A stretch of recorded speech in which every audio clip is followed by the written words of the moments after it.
Now the matter of Davido, wey we dey hear say e dey yarn pata. E dey talk say assurance 2020 no dey for im mind again. In short, e no know when assurance 2020 go take place. Say wetin im dey think now, na only about im music. Fear catch me, my people. Make I dey calm down. Now see this matter when I wan talk so, e dey delicate as oyibo people talk am. Make I give una the gist. Hello, my wonderful kings and queens. Welcome back again to my channel. Yes, so I'm back again with another video. My name na Lady G. In case today na your first time when you dey come across this my channel, you never subscribe. Yes, I beg, make you not forget to subscribe and click that notification bell so that anytime when I talk ogbonge gist like this, now you go first dey get the matter. Yes, many people go dey talk say, Lady G, you no dey show your face again. Now my face be this. Now my real face, now it be this one. My people, make una no vex so. My beautiful subscribers, make una no vex. My kings and queens. Now work oh, now no say I be mother, I be wife, I dey work. E no easy for somebody to come do YouTube or come get time, come do this one. E no easy like that.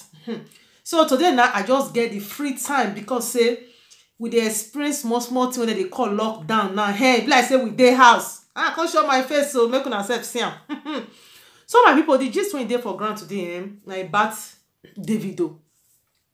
Davido just come out, na grant one interview when be say they interview am about himself and Chioma. Say this assurance 2020 when they talk so. When the thing will take place, because we get just only 1 month.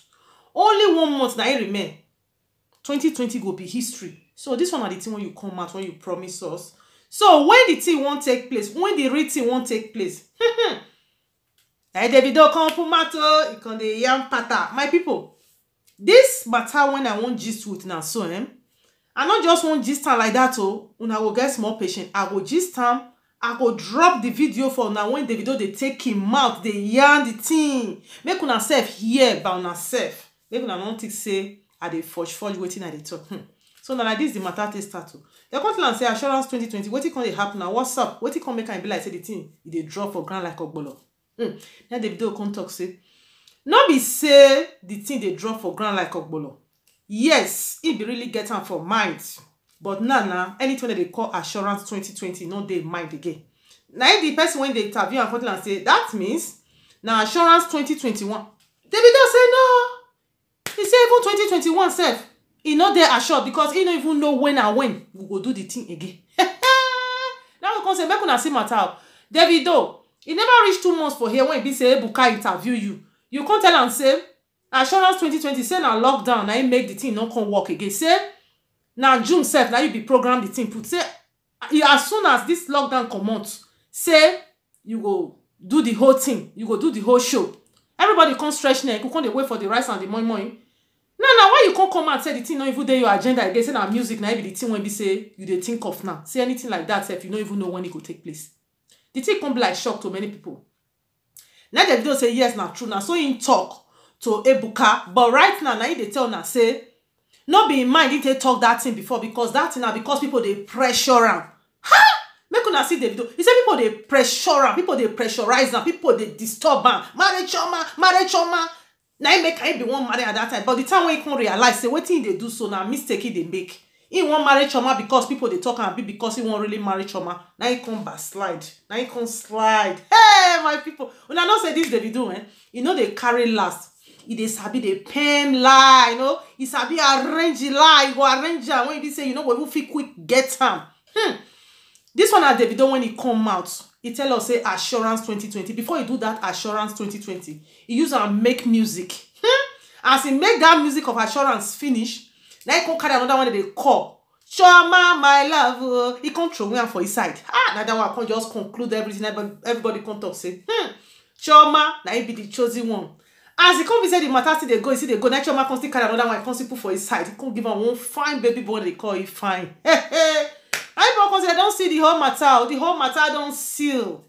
Now for Davido to come out now, they tell us say, he don't know when. They able to ask and say when. We know say no be assurance 2020. We don't forgive you. You say assurance 2021. We will still get patient. Wait for the assurance 2021. He say he don't even know. whether na assurance 2049 na Davido come get for mind, my people, I no come know. I don't know, because if una sef una listen to the video finish, una sef una go still talk wetin una think for inside that kind of video. For Davido to dey come out, they tell us say he no know when. He don't know when, say he don't even get anything like that for mind. Now wetin they think about now only career, that is now in music now day after. What of the Asoebi? What of the things when we come so? Person like me, I don't show my Asoebi. The Asoebi self when I show so self. The thing like say he want they tight me small. I even they talk say I will still manage keep until 2021. I will try do some amendment. Now Davido now come they tell us say he don't even know when. I know say not be only me one so the Asoebi. I know so now self when be the internet in-law. Una still saw some of the Asoebi. Most of una now so because many people then when be say they marry Davido and Chioma for inside internet. Yes, automatically they say now Davido wife, now Chioma be. Whether had Davido like it or not. Yes, we get right to talk and now Davido wife. Okay, maybe we'll come to this assurance of a thing. This assurance 2020, that is before Davido come put that word assurance 2020. That is after he don't sing that song finish. Assurance, hey, assurance. Whoo. My people, make una not talk say this Lady G be like say it don't kolo. I don't kolo. Hey, now the way I see the matter, that's why I present. I just try to analyze them in my own way. So before you sing this song, he get wetin Davido still talk when it concern that assurance. He talk say this one na how assurance still originate. He talk say the day when he say they won't shoot that music, that is that music, when they call assurance, say he no really be program and say Chioma go join. That is Chioma name go join inside that music. He say na him with his friend then they call Peruzzi, then program that music. So the day when he come be say they won't shoot the music, Chioma can't come around. He can't come me bunk. Chioma can't come around. Meanwhile, they talk say that time with Chioma that they date, but nobody know whether they date each other. Then they hide them. Apart from this Peruzzi of a guy, say even Chioma parents, they don't know whether they date each other. They doing like hide and seek. You chop me, I chop you. Hey, everybody claim out wakai. You see that in with Chioma they do that time. So some people when they talk say na Chioma in first know that this. All those times, if they still they follow mama in man, he with him and mama they still dey. But him with Chioma they do chop and clean out. Make una go do na verification. Make una go verify where before una go they talk say na person they talk waiting you don't know. You will go do research well so that you go dey sure of when you know. Some people they talk say you don't reach 20 years, you don't reach 7 years when you know Chioma. All those times now just help me and help you. Now that they do. Help me and help you. Now that they do. They don't just bring and come and they don't let anybody know. Chioma himself, he go know say Davido said he gets woman for his life that time. If it doesn't have baby mama and so all of them can't end up to be Chioma self go know. You know tell me say that kind of influential guy like that say he did like that he don't get anybody. She go know. So he said and so that day when Chioma come now he come tell and say, baby, why we not just add you join this song when we want to do so? Chioma say no, he don't want to. You know say this relationship when they do say now just hide and seek now play now with the and moreover you know say I still dey school that time she still dey her university for Bangkok and if they know say you can't do this kind of thing come on for school can't do this kind of thing public something they feel drive and come on for school you can't dey fear small be like say she can't change her mind now she can't grow now Davido can't add and journal now you take play that assurance if now see that assurance when they play now see say she be like person we know 2 days free she just dress normal that to tell you now something when be say she know they used to all this kind of life. As the video can see saying blow for that music. Now you control well now they call Chioma my love. As he put that one, hey, now everybody can say he don't first put assurance. Now you can't say Chioma my love. That means now Chioma now be the chosen one. So now Davido now you they come and they tell us that you don't know when be assurance. You tell us say you don't know when be the assurance, and now you put that assurance. If you don't know when be say when I want to do that marriage, that assurance so you can't take Chioma sing. Waiting come me. Waiting come me, that means in our business now you take and do. So my people, so when I see this video, the thing really shocked me because I don't expect say Davido, the way they talk say they carry Chioma matter reach. We don't expect say go even come out for public television talk this kind of thing say he don't get anything for mind say concern marriage now he don't know when. Anyway, we know they expect say go talk say he know they marry at all. Now so if he talk the matter reach, now so he talk and reach. So I was thinking that Davido is like selfish person because Chioma don't sacrifice, don't do a lot. But if you see say make you still look another side, now Chioma fault. That one na her own problem. Because the time when this matter they come, they say stone one person see, no, they blind the eye. When this matter they come, when we they talk and small, some people they say mind your business. Make Chioma for open eye, make it shine eye well like a willow sharp. Chioma say no, say na the road one of that baby mama born before marry. Now he won't do. Now see Davido now, that is meant for you.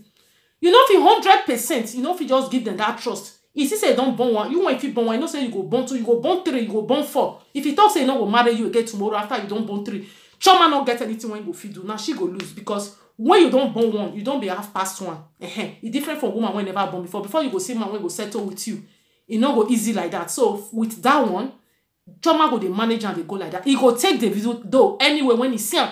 Because woman to go stay with man when they say he never marry you and you won't born for them first.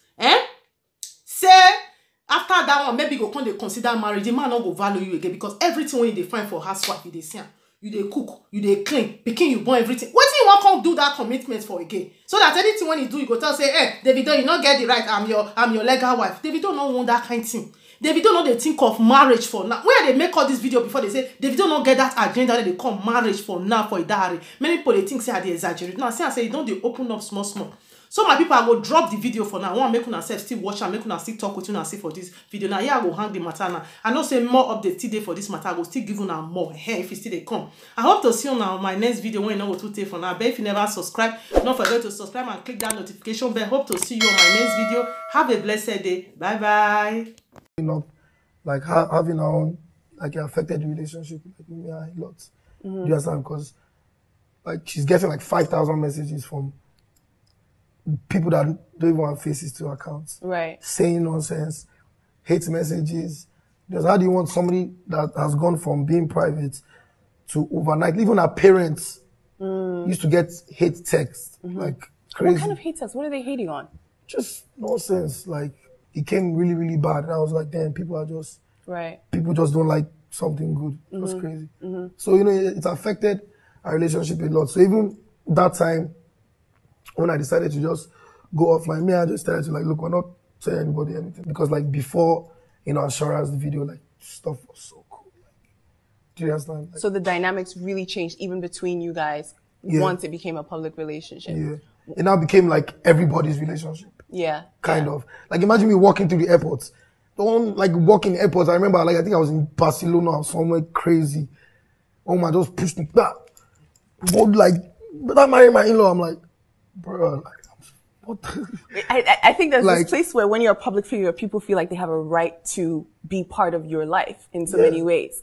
And the question is, how do you continually deal with that? Do you feel pressure to officially do the wedding? I did, but now we don't. Okay. I actually did feel pressure, but like, at the end of the day, like, it's between me and her. Not our parents, not the public. Not our sisters, not our brothers. Between me and her. Yeah. And do you guys want to get married or? Of course, eventually, yes. Okay. But right now is not the time.